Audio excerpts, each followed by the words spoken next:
Salam sukses sahabat YouTube, berjumpa kembali dengan channel Digital Custom.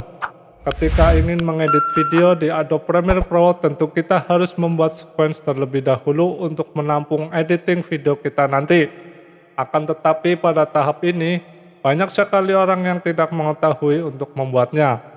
Padahal ini salah satu syarat utama dalam membuat sequence untuk memulai editing video kita nanti. Bagaimana cara mengatur sequence di Adobe Premiere Pro? Langsung saja kita simak video ini.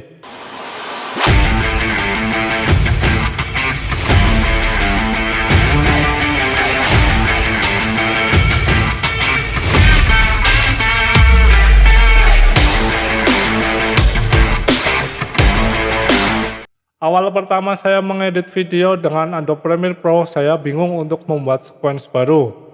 Karena kalau sembarangan tidak akan cocok dengan footage yang kita miliki. Misal kita mempunyai sebuah footage dengan resolusi Full HD 1920x1080 pixel dan saat membuat sequence berbeda yaitu 720 pixel, maka tidak akan sesuai dengan footage yang kita miliki. Berikut cara mengatur sequence di Adobe Premiere Pro. Pada tahap membuat sequence ini, ada beberapa hal yang saya akan jelaskan lebih detail dan direkomendasikan kepada teman-teman untuk digunakan. Langkah pertama, kita cek detail footage kita, yaitu dengan cara klik kanan, kemudian properties ya. Selanjutnya kita pilih menu detail. Nah, di bagian ini, kamu dapat mengetahui informasi tentang resolusi dan FPS dari video yang dimaksud. Selain resolusi, Anda harus memperhatikan FPS atau frame rate per second yang standar bisa bervariasi mulai dari 25 fps, 30 fps, dan sangat direkomendasikan yaitu 60 fps. Kita kembali ke aplikasi Adobe Premiere Pro. Seperti biasa, kita membuat sequence baru dengan cara klik menu file, kemudian new, pilih sequence atau dengan cara pintasan shortcut keyboard yaitu Ctrl+N. Perhatikan pada dialog new sequence ya. Yang paling sering digunakan yaitu digital SLR dan kemudian HDV. Lebih saya rekomendasikan adalah yang digital SLR. Apalagi stock footage yang kamu gunakan dari sebuah kamera SLR atau mirrorless. Untuk editing video, saya tekankan dengan sequence digital SLR. Kenapa tidak dengan HDV? Ini sebagai alternatif saja ketika kamu ingin membuat video dengan footage ala kadarnya ataupun untuk editing ringan saja. Sebenarnya tidak ada perbedaan dari penggunaan ini, hanya menurut saya digital SLR lebih rekomendasi karena ada settingan dan fitur khusus yang sudah disediakan oleh Adobe Premiere Pro. Pilih digital SLR dan jangan lupa pilih folder sesuai resolusi yang Anda gunakan. Misalnya, saya menggunakan resolusi 1080p atau Full HD dengan 30 fps. Kita akan menemukan ke bagian setting dengan beberapa konfigurasi yang harus diperhatikan.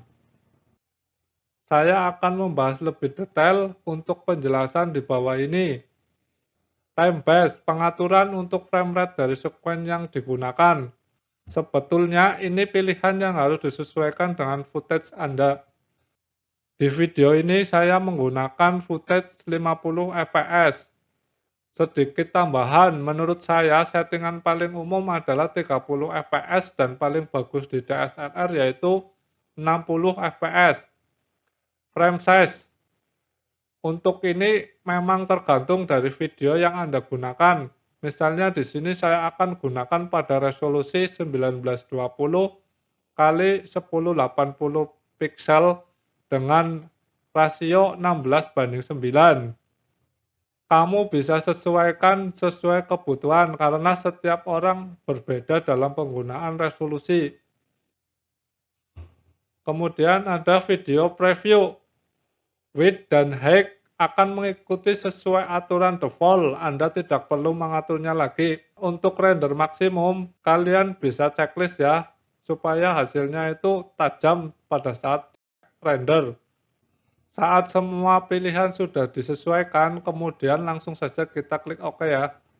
Nah, berikut ini tampilan sekuen baru yang siap untuk editing video kamu ya. Mungkin itu yang dapat saya sampaikan tentang cara membuat sekuen yang baik di Adobe Premiere Pro. Semoga bisa bermanfaat.